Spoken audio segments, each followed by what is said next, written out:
Hey everyone, Jeremy here, and today we are going to be talking about Guardians of the Galaxy 3.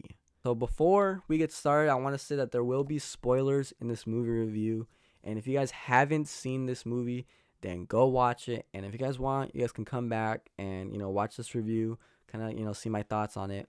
And yeah, guys, so let's get right into the review. And I gotta say, guys, this movie is amazing. James Gunn did a terrific job with this movie in terms of storyline and just overall production of the movie, the overall directing of the movie. It was just fantastic, and it was one of the best Marvel movies I've seen probably since the Spider-Man No Way Home and Shang-Chi. I thought those two movies were really good, and after watching this one, I think Marvel desperately needed this movie to do good because the last three movies didn't really do well with Ant-Man Quantumania. I mean, that was okay. Thor, Love and Thunder, and Doctor Strange, they didn't really do well.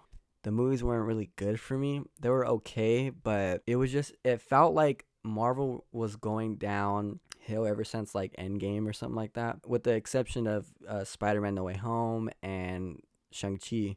I thought those were really well made movies and the action was really good. So I really felt they needed a movie that could just make them go up in the right direction again. And that's what I think this movie did. If you want action, they got it. If you want comedy, they got it.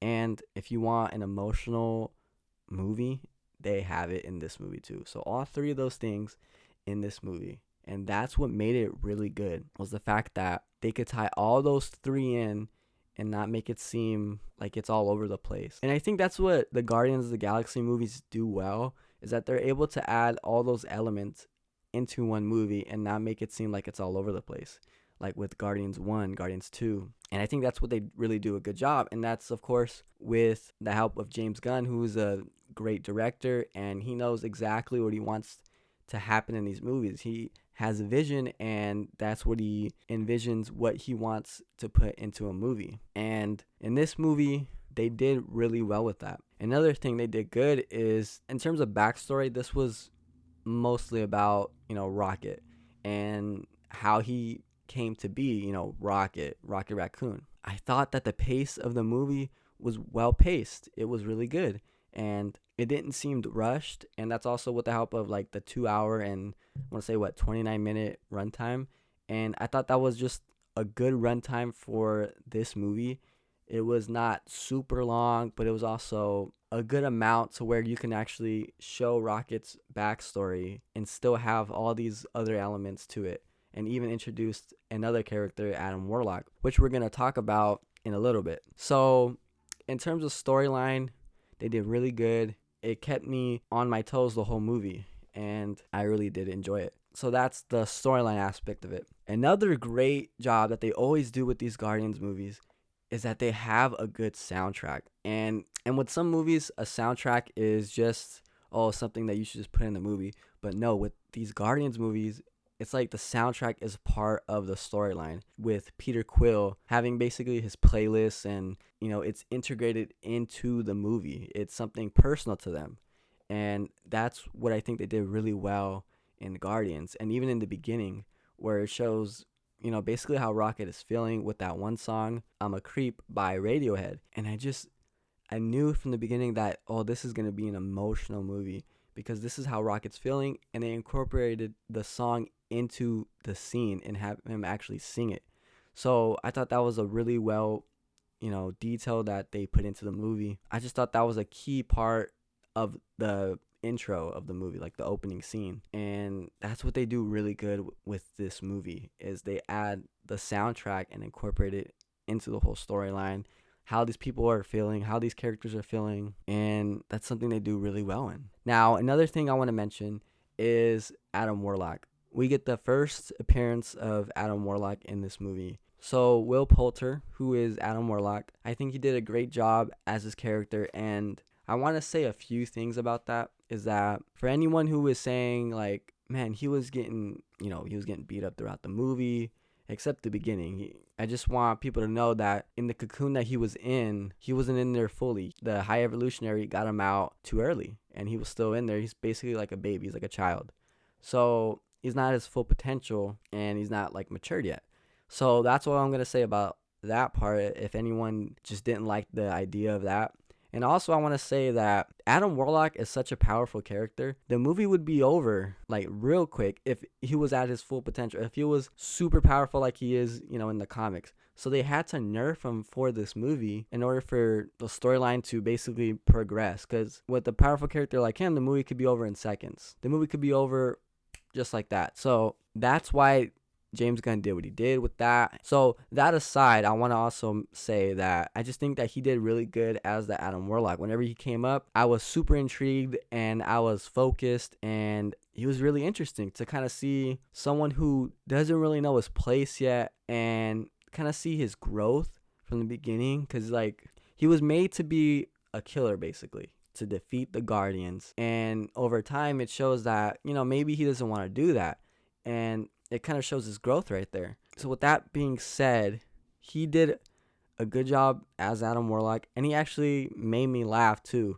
He had some pretty funny scenes in there. It gave him some comedy within his character, which I thought fits well in the Guardians, because Guardians is a comedy action movie and it's also emotional. So I thought he was a good addition to the movie, and I guess you could say he didn't get a lot of screen time except for like the beginning. And the beginning was intense. I mean, talk about an intro to a character. He was just beating everybody up. And I was like, whoa, okay, someone's going to die. I was going into this movie thinking somebody is going to die, right? And honestly, it looked like somebody was going to die within those first few minutes of the movie when he first came out. And I was like, oh, shoot, this guy is the real deal. And, as he should be, that he's a powerful character. So I thought that was really cool that they added some, little hints to his character to show how powerful he actually is compared to most people. So that was a really good element to his character. We want to see a powerful Adam Warlock as he is in the comics. We don't want to see him weak. We want to see what he can do, what he's made of. And I think they showed that with hints of him in the beginning of the movie. So with that being said, they have that. Now I want to mention the emotional aspects of this movie. This movie will get you emotional. It will get you teared up. And if you're an emotional person watching a movie, then this movie will do it for you. Because Rocket's backstory, it's so sad because, all the things that he endured when he was little and what he had to do to grow up with, especially with the High Evolutionary, which I'll mention in a second. But it's just super emotional to see his backstory and what he's had to deal with. And the fact that he actually made friends in an environment that was just so bad. And then later on, his friends die. Like, that was just, I'm pretty sure a lot of people got emotional around that part when his friends died. And you're like, dang, man. All the things that, Rocket had to endure.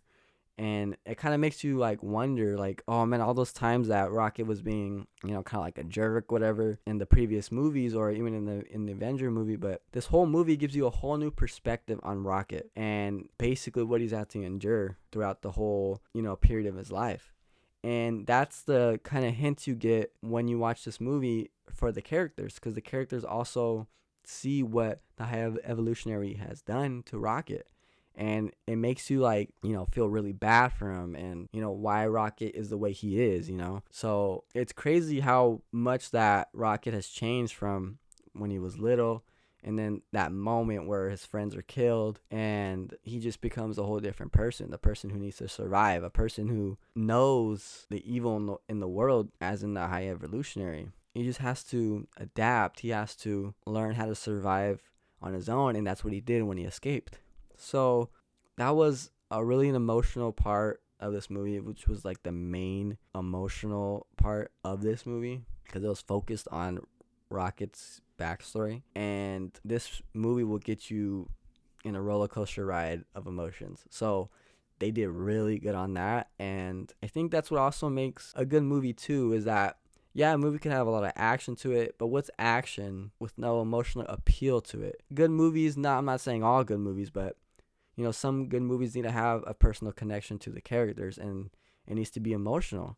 And that's what they did with, Rocket Raccoon and his backstory. So that's another thing they did really good in, was just the emotional aspects of it.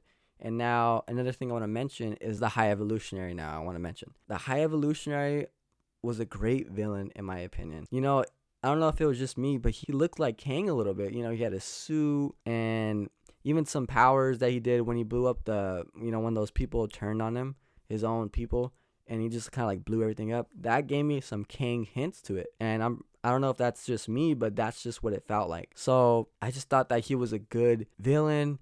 And you know what they say, the only way a villain and a hero can coexist is if they both think they're right. And the High Evolutionary thinks he's right. In his mind, he wants to make a perfect society. He wants everything good and nothing bad into a world that he makes. And he honestly thinks that he can make that. And he's trying to make the perfect species. He's trying to make just the perfect everything, right?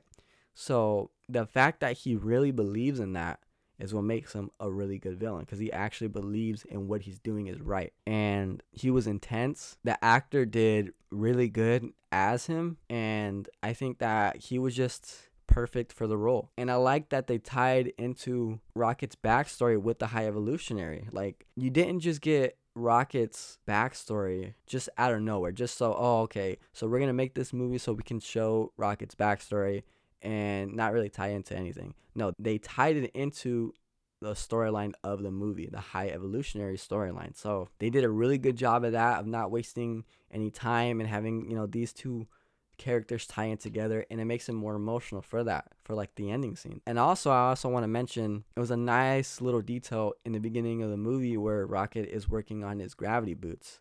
And I was just thinking to myself, I was like, there's a reason why they're showing these gravity boots, and it's probably going to come in some play, in shape or form, in the movie later on. I don't know how, and that's exactly what happened at the end versus Rocket and High Evolutionary, and it worked. And that's just to show how intelligent he is and the things that he can make as well. So I think that was a really good part of the movie. Now I just want to mention some scenes that just make it Guardians of the Galaxy, basically. Scenes that make Guardians of the Galaxy just really good. I want to mention that one scene where they're all fighting in basically like one shot to the song No Sleep Till Brooklyn by the Beastie Boys. That was probably one of the best action scenes that I've seen from a Marvel movie. And I'm not even joking. That whole scene had my eyes wide open, and it was just such a great moment for the MCU in terms of action wise, and they executed that really good. It goes to show like another level to the song being a part of the scene, and James Gunn does a really good job with choosing the music for particular scenes, like that fighting scene. It was just one of the best scenes I've seen in the MCU movie, and this movie was just fantastic. I haven't seen the first Guardians of the Galaxy in a while, so I'm trying to rate them to see which one was better from the whole Guardians of the Galaxy movies. And I know the first one was really, really good, right? Good action, good comedy, and it had Ronan as the villain, and it had Thanos that made a cameo, and that was really good, right? And not only was Thanos in the movie, it was like the first time we really see Thanos like talking and stuff, and we just know we're gonna see him later on. That's what was really good about the first Guardians of the Galaxy movie, basically how he's like. So that one was really good. So in terms of this movie, I am gonna give it a 9.5 out of 10. And I think if Marvel takes their time with these movies and just kind of take a step back to see what did we do wrong from the past movies and what is doing good right now. And if they need more time with these movies, then, by all means, take the time and, go back to the drawing board to see, what makes a good movie a good movie. Go back to the Marvel, formula from the past movies. And that's what they need to do. Don't make these movies feel rushed. And in terms of CGI too, all I would say to Marvel is you did a great job with this movie. James Gunn, you did a great job with this movie, and I know you're in DC now, and after seeing this movie and your past movies, I know your DC movies will be good. Yeah, I guess we'll see what happens with these Guardians. Also, I want to mention at the end of the movie, it kind of shows everybody going on their own path now. They were once separate, came together, became a team, and became friends, best friends, and now they're off going to do their own things, kind of giving them their own space and kind of finding themselves. Who knows, we might see them in future movies, maybe like in a cameo or something like that. But I think for now they should just be doing their own things, and don't kind of rush them into a cameo if it doesn't make sense. If it makes sense, then okay, but if it doesn't make any sense to put them into the movie and you just want them just to get fan service, then I don't think they should do that. And let me know what you guys think of this movie, if this was better than the first movie, or even if you like the second movie. But I thought this was a good send-off for the Guardians of the Galaxy, and I guess we'll see where this goes from there. And I believe this was a top-tier Marvel movie, and if you haven't seen it, I recommend you see it. And it's been Jeremy, and I'll see you guys in the next video.